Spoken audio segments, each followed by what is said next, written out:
kabsat, for today's video, hulaan nyo kung saan na naman ako napunta. Aba, syempre nag-starving na naman ang aking tiyan. Alam nyo naman, pagdating sa kainan, nako, gustong gusto ko yan. Pero ewan ko ba kung bakit hindi rin ako tumataba. Andito nga pala ako kabsat, dito sa street food ng Alaminos, dito sa 100 Island. At ito na nga't bumili ako ng barbecue dahil yun lang naman ang kasya ng aking budget. Dahil tipid-tipid muna kasi wala tayong pera.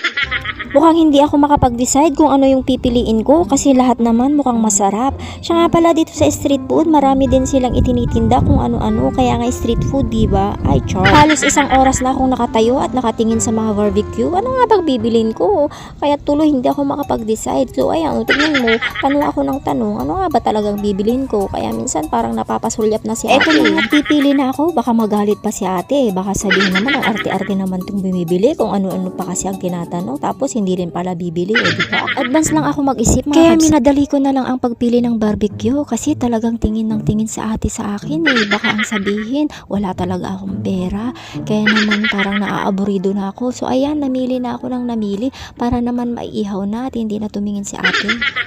So ayan, ito na nga at iihawin na nila yung aking barbecue. So ayan, kunwari lang apat lang yung sa akin at baka sabihin nyo ang dami naman. At habang hinihintay ko yung barbecue ko na maihaw, at eto na nga, at gutom na talaga ako, kakain muna ako ng Provin, yung balat ng manok.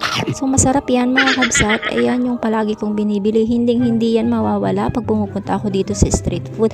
At yung isa naman na hawak ko, ayan ang kwek-kwek.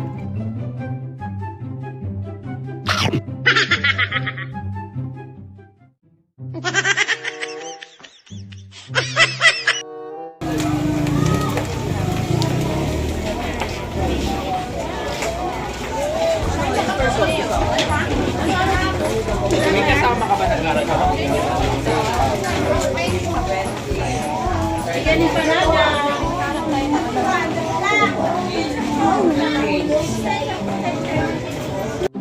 Complete mission na naman yung araw ko dahil makakakain na naman ako. So, eto na nga, naghanap ako ng pwesto kung saan ako gakain. So, eto na nga mga kabsat, kakain tayo. Tara, saluhan nyo ako para kumain.